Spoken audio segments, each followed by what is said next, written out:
Now we have to make some CSS customization of the Bootstrap framework that we are using. Okay, now we are all set to go. We have practically built up to this part. As we can see, this is the part, this menu bar. This has already been created.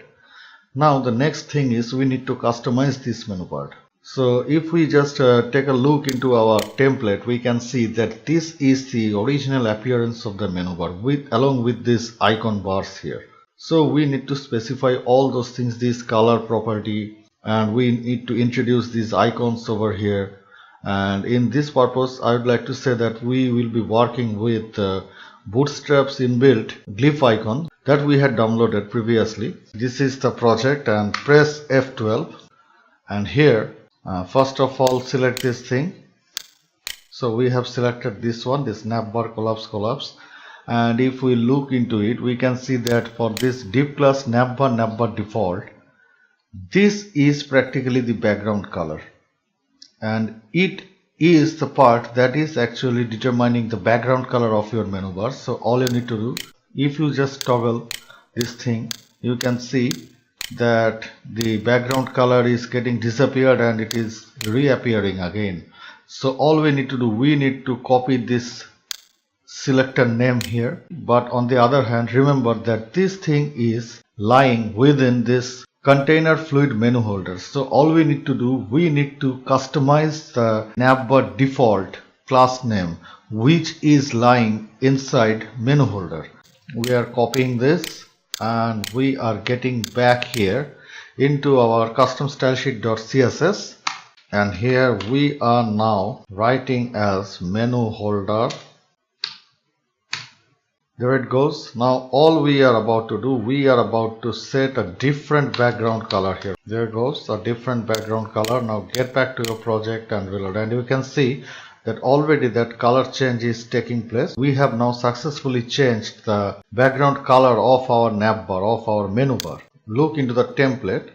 We can see that this is original background color. That means a linear gradient should be imposed over here.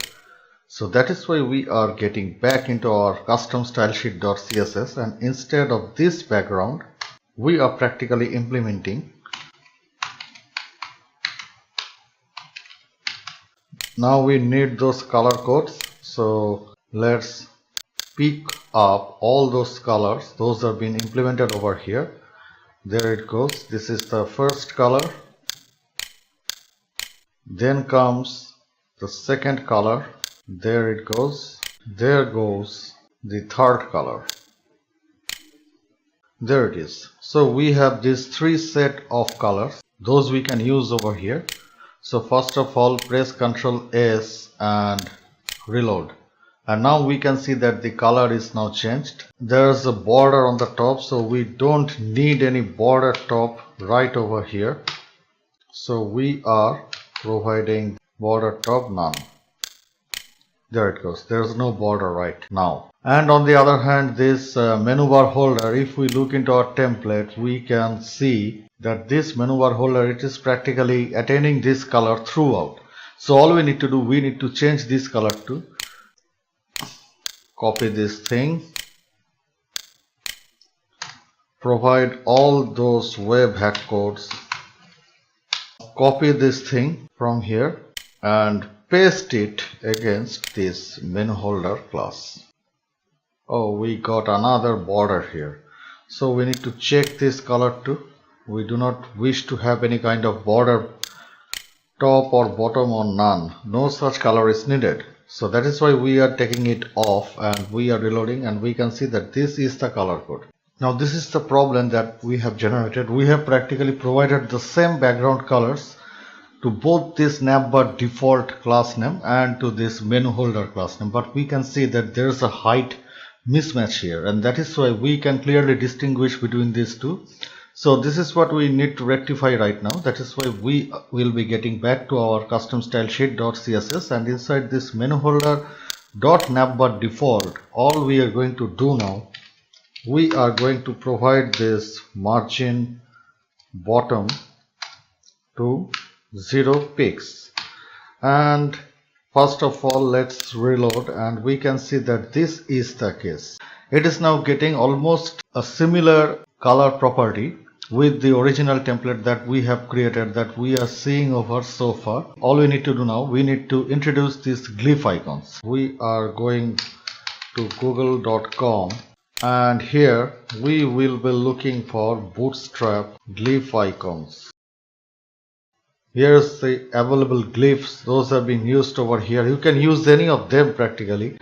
If we use this one, glyph icon home, so all we need to do now, we need to get back to index.html, and here along with this href home, we are now going to introduce a span.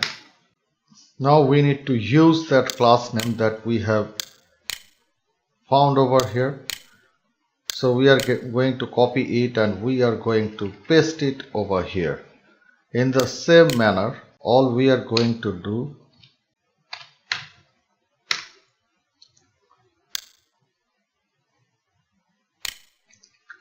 first of all, copy them and paste them into proper places.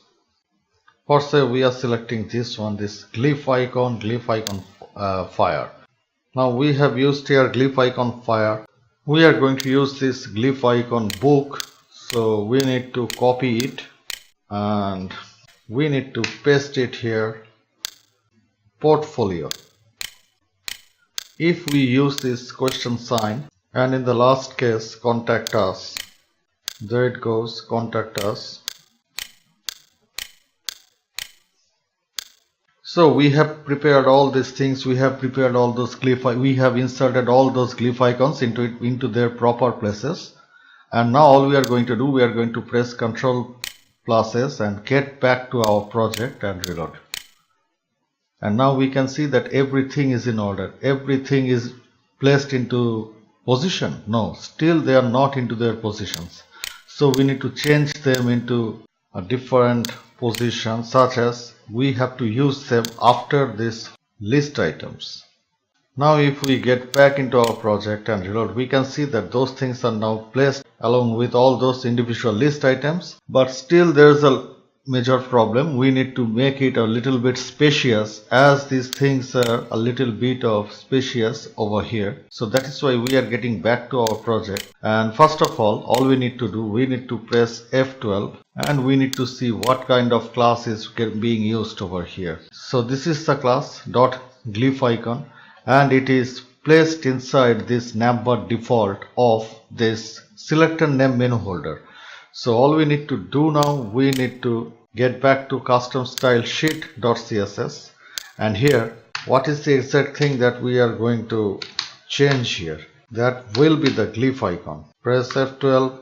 So we are going to select this class name, we are going to paste it, attributing here as, let's get back to our project and reload, and we can see now it has been a little bit of spacious here. And the last thing, we need to change this active color. As we can see that in case of active classes, it is practically having a black color and white font color. So this is what we need to change.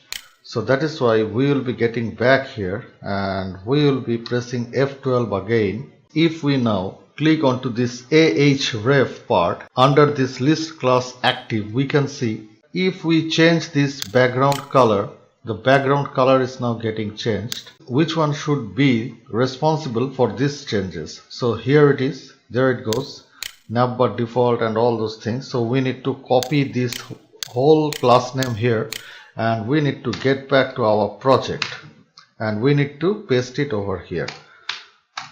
So all we are going to do now, we will change this to a black color first, and we need to change the color into a white one.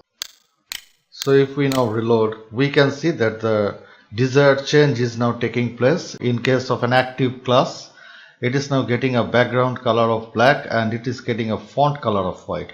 So we have customized our menu bar item successfully, and we can see that every changes are now taking place into our menu bar. So up to this part we have successfully created this head banner element, then we have created this self-made or self-customized Jumbotron element that we have prepared ourselves. So we never used the original framework of Bootstrap to create this Jumbotron. It is designed by us and it is practically been coded by us, customized by us. So this is the exact thing that we were talking about. We were talking about customization of a whole project. We will be using a particular framework.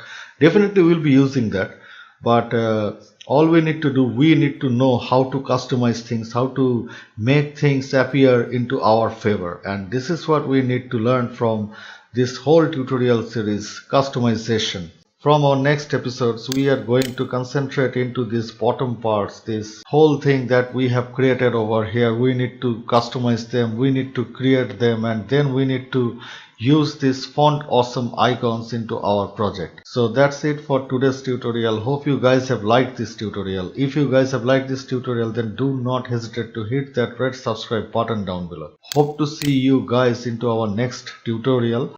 Till then, bye.